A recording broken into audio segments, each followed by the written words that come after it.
Hello everyone, welcome to competitive exams tech prep. मेरा नाम पुष्पांजलि है और आज के इस वीडियो के अंदर हम डिस्कस करने जा रहे हैं फंक्शन पॉइंट को। फंक्शन पॉइंट की हम बात करेंगे सॉफ्टवेयर इंजीनियरिंग सब्जेक्ट के अंदर। बहुत इंपॉर्टेंट वीडियो है आपके एग्जाम पॉइंट ऑफ व्यू से। अभी तक आप मेरे चैनल पे जुड़े नहीं हैं तो जुड़ जाइए, कर लीजिए चैनल को सब्सक्राइब और बेल बटन को प्रेस कर दीजिए, जिससे आने वाली वीडियोस की नोटिफिकेशन आपको मिलती रहे और ऐसी यूजफुल वीडियोस आप देख पाएं। आप मुझे टेलीग्राम पे फॉलो कर सकते हैं, जहाँ पे मैं नोट्स प्रोवाइड करती हूँ। लिंक डिस्क्रिप्शन बॉक्स में मिल जाएगा, वहाँ से चेक करके ज्वाइन कर सकते हैं। सॉफ्टवेयर इंजीनियरिंग की पूरी प्लेलिस्ट एक्सेस करना चाहते हैं, उसका भी लिंक डिस्क्रिप्शन बॉक्स में दिया हुआ है। डायरेक्टली आप वहाँ से पूरी प्लेलिस्ट को सीक्वेंशियली एक्सेस कर सकते हैं। तो चलिए स्टार्ट करते हैं अपने टॉपिक को। बात करते हैं फंक्शन पॉइंट पे। तो प्रीवियस वीडियो में हमने देखा था कि एलओसी क्या होता है, यानी लाइन ऑफ कोड क्या होता है, किस तरह की मेट्रिक होती है। आज की इस वीडियो में हम उसका सेकेंड जो मोस्ट पॉपुलर मेट्रिक है फंक्शन पॉइंट, इसकी हम बात करने वाले हैं। तो फंक्शन पॉइंट के को डिस्कस करना शुरू करते हैं। फंक्शन पॉइंट बेसिकली एक ऐसा मेट्रिक है जिसे किसने प्रपोज किया था? एलन एल्ब्रिच ने 1983 में प्रपोज किया था इसे। फंक्शन पॉइंट एक तरह का आपका यूनिट ऑफ मेजरमेंट है, जिसके थ्रू आप बिजनेस की फंक्शनैलिटी को अमाउंट में हम क्या कर सकते हैं, एक्सप्रेस कर सकते हैं। यानी बिजनेस की फंक्शनैलिटी के अमाउंट को एक्सप्रेस कर सकते हैं फंक्शन पॉइंट से, या फिर आप कहें कि बिजनेस की फंक्शनैलिटी के साइज को आप एक्सप्रेस कर सकते हैं फंक्शन पॉइंट के थ्रू। ठीक है, तो फंक्शन पॉइंट एक्चुअल में क्या है? फंक्शन पॉइंट जो है वो हम यूज करते हैं to compute a functional size measurement of software. यानी सॉफ्टवेयर का फंक्शनल साइज मेजरमेंट जो है वो कंप्यूट करने के लिए हम फंक्शन पॉइंट को यूज करते हैं। अगर हमें एक यूनिट की कॉस्ट निकालनी हो कि फंक्शन पॉइंट मैट्रिक के एक यूनिट की कॉस्ट कितनी होगी, तो इसे हम पास्ट प्रोजेक्ट से कैलकुलेट कर सकते हैं। ये जो फंक्शन पॉइंट है ये आपका second type of most popular metric है। इसके पहले हमने एलओसी को डिस्कस किया था, लाइन ऑफ कोड को। तो अगर हम एलओसी की बात करें तो एलओसी से आपका ये कैसे बेटर है, बहुत सारे एलओसी के अंदर डिसएडवांटेज थे, उसको ओवरकम करने के लिए हमने फंक्शन पॉइंट को यूज किया। उसमें से एक जो एडवांटेज है फंक्शन पॉइंट का एलओसी के अगेंस्ट जो है वो आपका क्या है कि फंक्शन पॉइंट जो है वो आपका क्या करता है, प्रोजेक्ट की साइज को एस्टिमेट करता है बाय प्रॉब्लम स्पेसिफिकेशन। यानी प्रॉब्लम को स्पेसिफाई करके आप चाहें तो फंक्शन पॉइंट के थ्रू सॉफ्टवेयर की साइज को एस्टिमेट कर सकते हैं, यानी सॉफ्टवेयर की साइज का अंदाज़ा लगा सकते हैं कि फंक्शनल पॉइंट जो है वो आपका हेल्प क्या कर रहा है, आपके सॉफ्टवेयर की साइज का अंदाज़ा लगाने में बाय यूजिंग प्रॉब्लम स्पेसिफिकेशन। यानी प्रॉब्लम को अगर स्पेसिफाई करते हैं तो आप क्या कर सकते हैं, सॉफ्टवेयर की साइज को एस्टिमेट कर सकते हैं with the help of function point. ठीक है, जबकि एलओसी में क्या हो रहा था, एलओसी में आपको पूरा का पूरा कोड पहले डेवलप करना पड़ रहा था, उसके बाद ही आप क्या कर सकते थे, प्रोजेक्ट की साइज को बता पाएंगे, क्योंकि आपको एलओसी के अंदर लाइन ऑफ कोड जो है वो आपको काउंट करने पड़ रहे थे कि कितने लाइन ऑफ कोड हैं, और वो भी डिपेंड कर रहा था कि आपका कौन सी लैंग्वेज यूज़ की जा रही है। सपोज सी में अगर आप कोई फंक्शन परफॉर्म कर रहे हैं तो उसका 4 लाइन का कोड हो सकता है, वही आप अगर पाइथन के थ्रू कर रहे हैं तो आप सिंगल लाइन ऑफ कोड से आप उसका काम चला सकते हैं। तो लाइन ऑफ कोड यानी एलओसी जो है वो आपके डिफरेंट प्रोग्रामिंग लैंग्वेज पे डिपेंड करेगा, उसके अकॉर्डिंग आपका साइज ऑफ प्रोजेक्ट जो है वो चेंज हो जाएगा, क्योंकि लाइन ऑफ कोड उसमें चेंज हो जाएंगे। ठीक है, तो यहाँ पे जो अगर हम फंक्शन पॉइंट की बात करें, एलओसी के अंदर जब पूरा का पूरा कोड आपने डेवलप कर लिया, उसके बाद आप कोड के लाइंस को काउंट करके आप बता सकते हैं कि प्रोजेक्ट की साइज क्या है।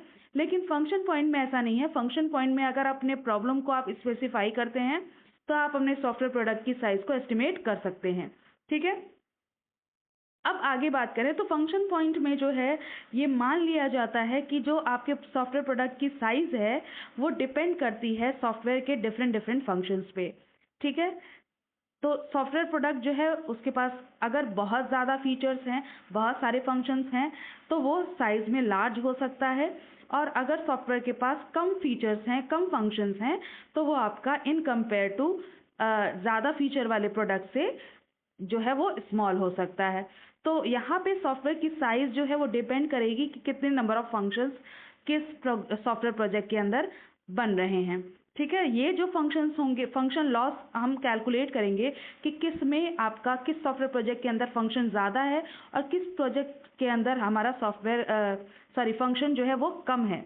ये हम कैसे पता करेंगे? तो फंक्शन लॉस को हम कैलकुलेट कर सकते हैं bye counting input data, output data, other functions of product. यानी जो आप हमारा सॉफ्टवेयर प्रोडक्ट बनेगा उसका फंक्शन लॉस हम कैसे कैलकुलेट करेंगे? पहले तो कितने इनपुट डेटा हम ले रहे हैं फंक्शन को परफॉर्म करने के लिए, और फंक्शन को परफॉर्म करने के बाद इनपुट डेटा लेने के बाद कितना आउटपुट डेटा आ रहा है, और अदर जितने भी फंक्शंस हम प्रोडक्ट के अंदर यूज़ कर रहे हैं उससे हमें फंक्शन लॉस का पता चल सकता है। ठीक है, तो जब भी हम कोई फंक्शन कॉल करेंगे, अगर कोई भी फंक्शन हम कॉल करते हैं तो हमारा क्या होता है, वो फंक्शन जो है वो कुछ इनपुट लेता है और इस इनपुट को कुछ वो क्या करेगा, आउटपुट डेटा में ट्रांसफॉर्म करता है। ठीक है, तो इनपुट डेटा को आउटपुट डेटा में ट्रांसफॉर्म करता है फंक्शन। यही होता है, नॉर्मली हम सी में भी क्या करते हैं, अगर कोई फंक्शन हम बना रहे हैं तो फंक्शन के अंदर कुछ ना कुछ इनपुट लेते हैं और इनपुट लेने के बाद उस फंक्शन के थ्रू हम आउटपुट जनरेट करते हैं, यानी आउटपुट डेटा को ट्रांसफॉर्म करते हैं इनपुट डेटा से। ठीक है, फॉर एग्जाम्पल अगर हम कंसिडर यहाँ पे करें तो लेट से एक बुकिंग सिस्टम को हम लेते हैं। टिकट बुकिंग सिस्टम आपने देखा होगा, टिकट बुकिंग सिस्टम यानी मान लीजिए ये रेलवे का टिकट बुकिंग सिस्टम है। तो इसमें क्या हो सकता है, बहुत सारे इनपुट हम ले सकते हैं।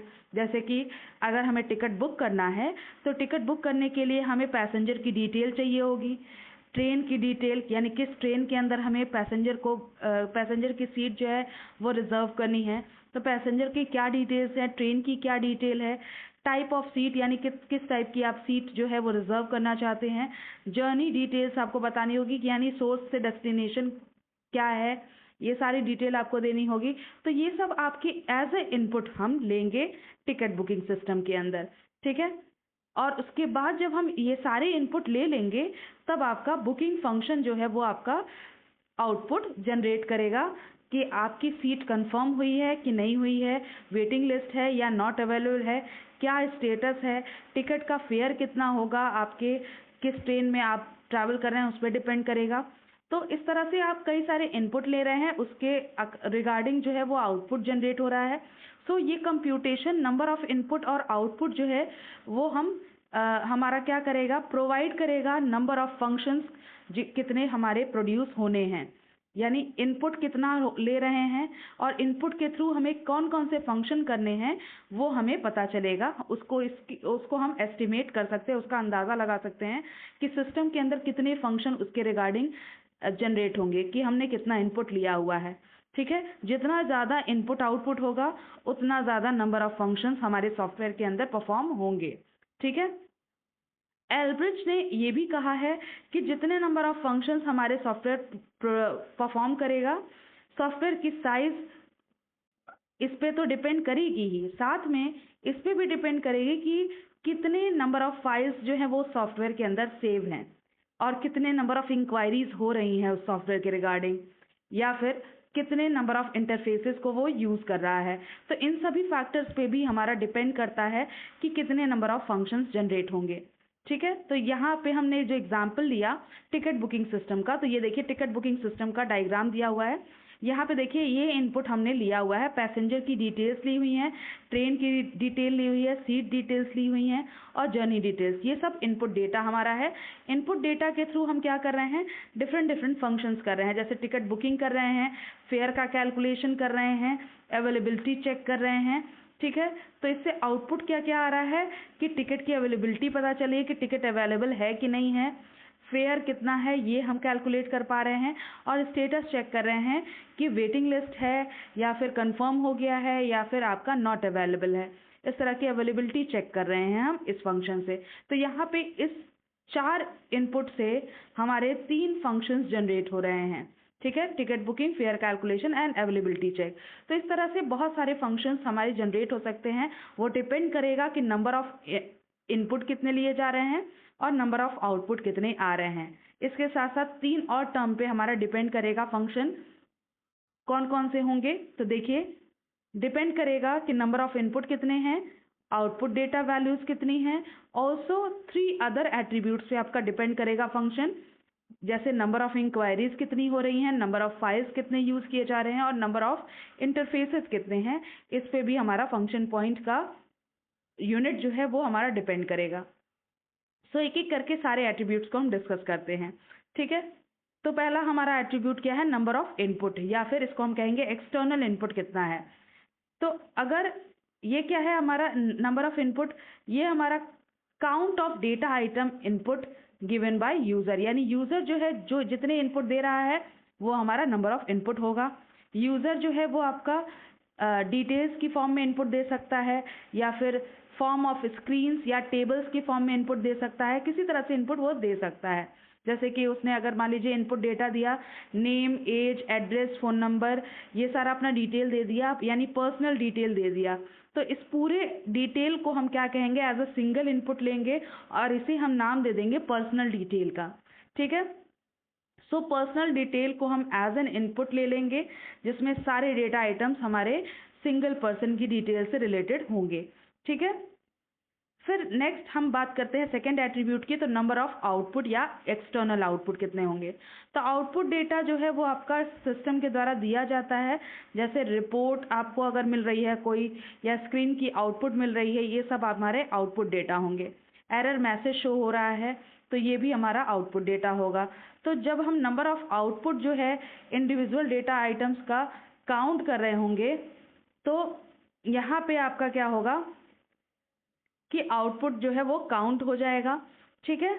नंबर ऑफ इंक्वायरीज की बात करें तो इंक्वायरी का मतलब क्या है कि अगर कोई कमांड जनरेट कर रहे हैं, या नंबर ऑफ इंक्वायरी कि आपको क्या करना है, फॉर एग्जांपल कि एक कमांड आपने जनरेट किया कि प्रिंट अकाउंट बैलेंस, ठीक है, ये आपने सिस्टम को दिया एज एन इंक्वायरी कि अकाउंट बैलेंस आप चेक करना चाहते हैं, या show number of vacant seats, यानी वैकेंट सीट्स की अवेलेबिलिटी आप चेक करना चाहते हैं, तो ये भी एक तरह की इंक्वायरी हुई। या लिस्ट ऑफ वैकेंसीज जो है वो आपका डिस्प्ले किया जाएगा एज एन आउटपुट इसमें, अगर आप इंक्वायरी कर रहे हैं तो इस तरह की आप इंक्वायरी जनरेट कर सकते हैं। ये आपका जो है, इसके अकॉर्डिंग हम डिटेल्स जो है वो हम एज ए इनपुट करेंगे सिस्टम के थ्रू और आउटपुट जनरेट करेंगे। नंबर ऑफ फाइल्स की बात करें तो नंबर ऑफ फाइल्स क्या होंगी, तो ये जो आपका नंबर ऑफ फाइल्स है, ये आपका जो सिस्टम के अंदर स्टोर होगी फाइल, उसकी बात की जा रही है कि कितने फाइल्स स्टोर हैं। ये आपकी लॉजिकल फाइल होंगी, ठीक है, यानी कितनी नंबर ऑफ फाइल्स जो है स्टोर्ड हैं आपके सिस्टम के अंदर, और इसमें आपके group of logically related data store होंगे।